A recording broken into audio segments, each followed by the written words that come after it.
Now, ladies and gentlemen, this is a Kevin Show PSA. Hello. Yeah, hold on. Hey, there we are. Sorry, it's been a while since I've done the streaming thing. Got all my buttons switched around, even though I use this for video chat all day. But I don't always use it for streaming. Hello, friends, family, countrymen. I wanted to put out a little PSA in light of recent events, that being my mom's Facebook getting hacked today. So I kind of wanted to explain what happened to her and what you can do to keep it from happening to you. Because I know I have a lot of um, elders as friends and people who are more susceptible to this type of phishing attack, is what it really was. So those of you who didn't know or didn't hear,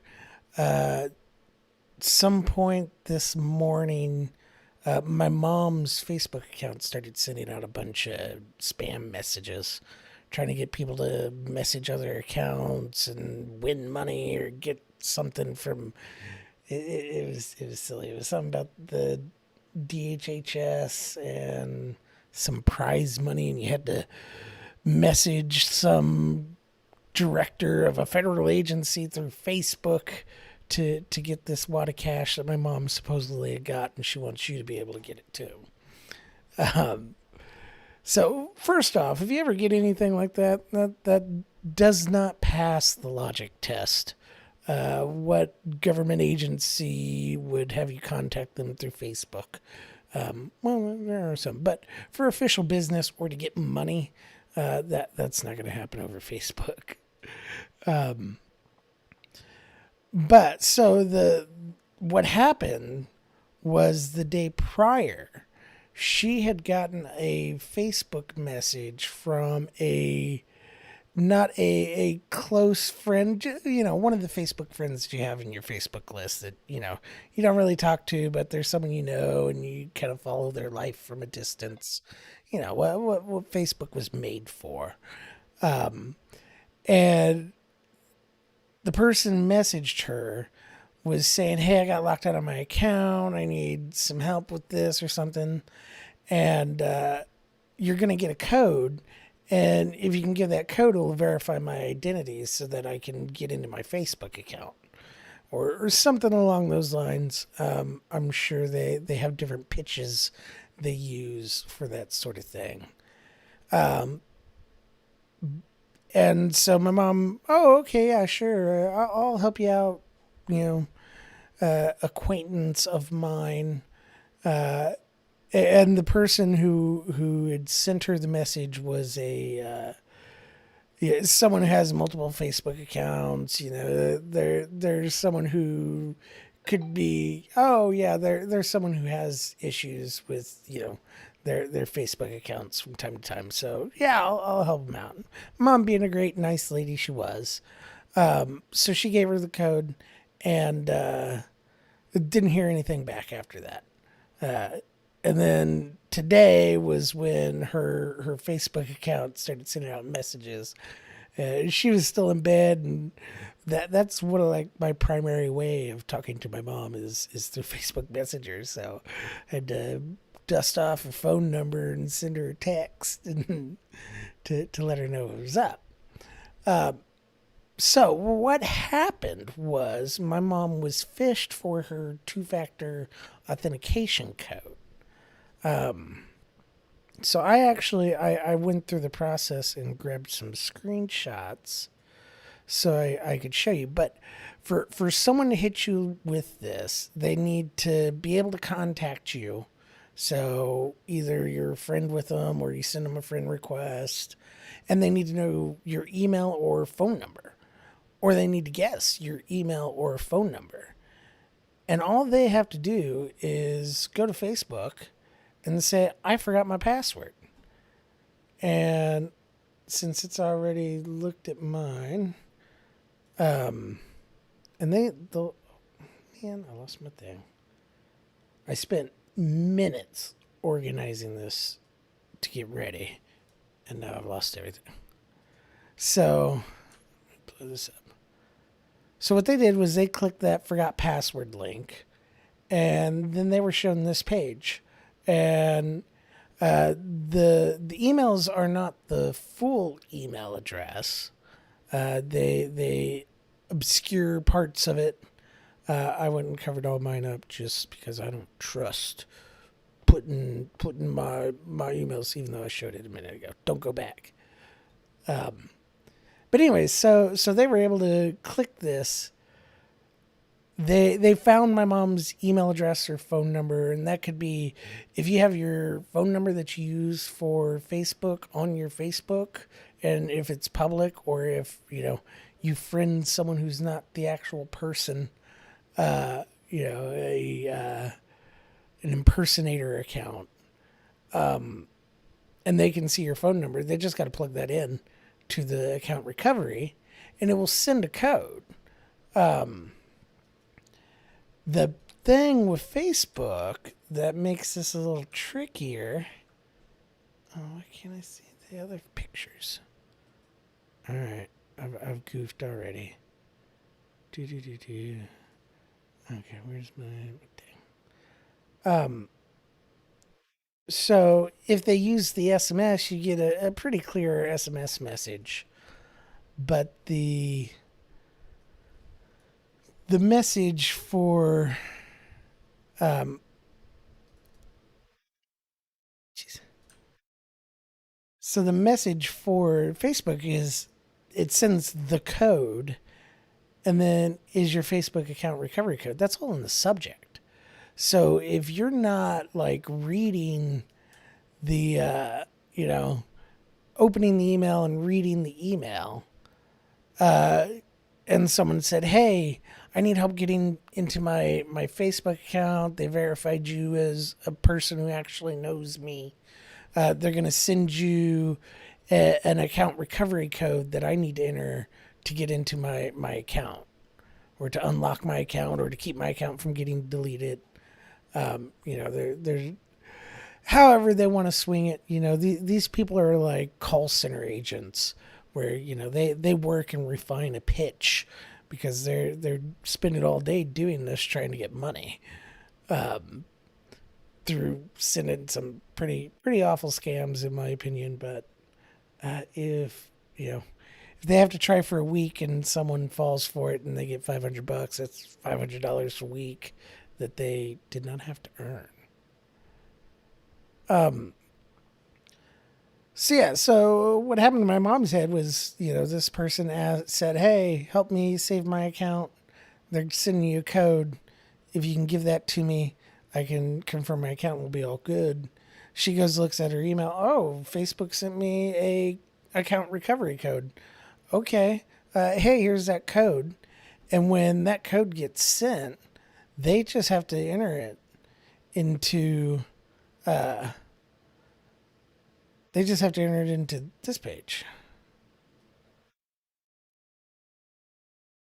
And it's just a 6 number long code, and they do that, and then they can reset your Facebook password, log in as you, and send messages to anyone post whatever you want, delete anything that you have on there. If you got any sort of credit card attached to your account, they could try and use that for things. So shame on Facebook for putting the recovery code in the subject line.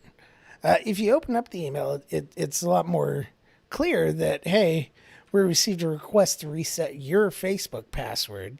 Enter the following code, and then it'll show, oh, sent to my email address. And so the information's there, but you don't see it if you're just glancing at your inbox when someone, "Hey, quick, I need this code before my account gets shut down." So that's the basics of what happened. Her issue, the reason that she got hacked was because she did not pay attention to the account recovery email that she got. And she shared a two factor authentication code with another person. Anytime you get any sort of digits or numbers that you have to type into something to log in, or someone asking you for that, they're up to no good. All right, don't trust them unless you know precisely the reason why they're asking for it and it's not unexpected. So what she could have done was, as soon as she got this, she could have clicked the I didn't request this change, and that would have invalidated the reset code and probably would have flagged their IP address or something. Facebook would have recognized, hey, the person who requested this was not the person who owns this account. But what you can do beyond, you know, being aware and not ever sharing a code and, you know, invalidating the request is you can just set up other forms of two-factor authentication. You can use Google Authenticator as a authentication mechanism or two-factor authentication mechanism. That works by you log into something and it asks you for the code, and then you got to open up an app. Oh, my phone looks weird in this.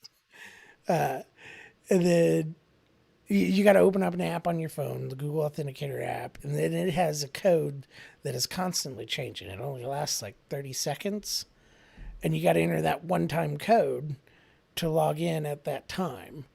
And that saves you because they have to have your phone to be able to log in. That is your second factor in the two-factor authentication. I use that a lot. Another thing that I've recently been using is what's called a UB key. UB key? I don't know. YUBI key? And it's just this little USB stick. It doesn't work with all services. The service has to support it, and there's some text tag or standard behind it. But I have it set up on a number of my accounts, and all you have to do is when you go to log into an account, you got to know the password. That's factor one, and then you have to have the YubiKey plugged into the computer or phone that you're on, and you have to touch. There's a little touch sensor on it, the little Y in the middle, and you got to touch it for it to log in. And this is another very secure way. You have to have the key to be able to log in. The one caveat with these, you know, more secure forms of authentication is that if I lost this key, I wouldn't be able to get into the account unless I had some other recovery options. And, you know, this here is a higher level recovery option than, you know, an email address or something like that. So there are ways to recover this if I were to use it, but it would require me to back up stuff beforehand. Normally, there's like some sort of passphrase. Well, normally it's like a giant string of characters that you can save, put in a safety deposit box. You know, don't like save somewhere that someone can find just as easily as finding your email. But you know, if you store it safely offsite or something, uh, you have a safe backup that you don't have to worry about. The same with the Google Authenticator, you can recover it. So you know, if you lose your phone, you can set up a thing to where you can, you know, you enter in the special code and you can put that Google Authenticator with all your settings onto a different device. So those are a couple ways that you can protect yourself. But really, I think the most important thing you can do is just be vigilant. Know that your accounts have value to people who will try and trick you to get access to it. These people, they'll use up hundreds of accounts on a specific scam because they're just going. It's a numbers game to them. As many accounts as they can compromise is X number of chances to pull off one of their scams. And so, they may not be making money directly off of your account or data, but they may be using it to pull some other scam on people that you care about. And so be vigilant, not just for you, but for the people who you associate with online. So that's my rant. That's my PSA. I hope it's beneficial to people. And I love you all. Have a great evening and enjoy your weekend. And